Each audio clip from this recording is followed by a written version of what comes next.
we just take a minute to talk about perfectionism? Hey everyone, I'm Hogan with Fable and Script. I'm an artist and author, and I just love sharing the genuine emotion behind the things I create and the things that you create as fellow artists. I know I am not the only creative who struggles with this, and looking back on even into my childhood, I could for sure see traces of perfectionism creeping in even then. And I think recently I've come to realize that perfectionism is not just thinking that you need to have everything perfect. Because for the longest time, that was what held me up at thinking, I'm not a perfectionist. I am very detail oriented. Yes. I'm very methodical in what I do. Yes.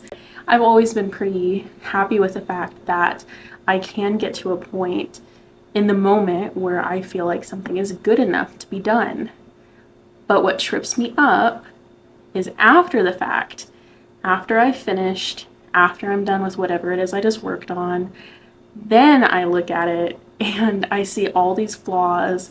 I see all these ways that I should have done things differently. That's what I'm realizing perfectionism is.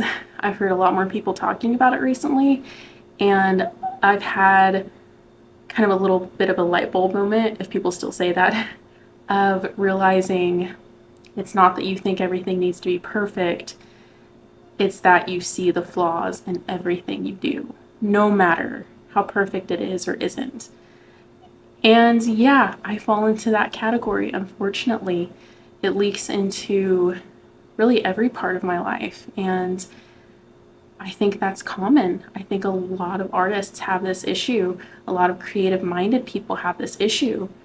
And I wonder what it is that is at the root of that. I think it's an important discussion to have because I know that a lot of times I've had a lot of people tell me I'm way too hard on myself. I hear that all the time. But the thing is, I feel like almost everyone in my life is way too hard on themselves, especially the creative friends that I have, the creative family members that I have. It's a thing. It is a rampant thing in the creative community for us to feel like we have to be a certain way, look a certain way, that our art has to look a certain way. And I think a lot could be gleaned from just stepping back and looking at why we feel that. I'm sure it's different for everybody. I'm sure there are all kinds of histories and connotations and everything that go into what perfectionism is and how it presents itself in each individual's life. But I know for me, from my standpoint, it really comes from this place that I never feel like I'm enough and I never feel like I'm doing enough. And it's really, really common for me, even if it's something that I feel really good about in the moment when I've just finished something. I can come back a day later, a few hours later even, and look at it and feel like I could have done better. And that's something that I have really been trying to heal through and process through and get better at just with myself personally. I'm trying to get to the point where I just create and I am just myself. And even if I feel like things could be better, or I could have done them better, or I could have looked better or sounded better, I'm trying to embrace, at least I did it, at least I showed up, at least I put out the effort. And that alone is amazing. That alone is worth whatever it took to do that thing or to show up to that thing. And I think too, it's probably wise to think, okay, if I feel like I could have done it differently, the next time I do this, or next time I paint this, or whatever it is, then I will keep that in mind and I will try to grow and I will try to put those things into the next thing I do. Not focus constantly on the things I've already done and the things that I want to do, but I'm not letting myself do because I don't think I'm not going to do them well enough. That's a huge thing for me. And I think it's a huge thing for a lot of people. I know that my husband has that issue too, and he is one of the most creative people I've ever met. It's this big part of ourselves that honestly kind of holds ourselves back, because if all we can ever think is, gosh, I never do anything right, I wish that I could do things differently. Every time I sit down to write, it's not good enough. Every time I sit down to paint, it's not beautiful enough, or it's not the technique that I was trying to achieve. If that's all we're ever thinking about ourselves and about the things we create, we're really automatically setting ourselves up for failure in our own minds. And here we are creating. Like, the fact that we're creating is testament enough to the fact that we are good enough and the fact that we are doing good things. I think that we need to acknowledge that more, and I think it should be talked about more. It's something that a lot of us, I think, keep to ourselves. If we're disappointed in ourselves, we keep it locked up tight inside our heart and we don't break it out unless we're by ourselves. And then that's when all the negativity comes out. Then again, maybe I'm just speaking from personal experience, but I think that's more often the case. I even know a lot of really, really talented people who struggle with this. You would never know it, but they do. They struggle with feeling they're not enough, and that perfectionist bit of them that is constantly telling them they're not enough and they're not doing enough. This is where artistic community really, really comes in handy and really comes into play, because if you have people in your life who are also creative, even if it's not exactly what you are doing, like say you're an artist, maybe you have writer friends or you have photographer friends or anything like that, they will understand to an extent what it means to pour yourself into something, and they will understand the effort it takes and the desire and the passion that's inside you. They will understand it in some way. And so I feel like it's so important to make those connections with other creative souls.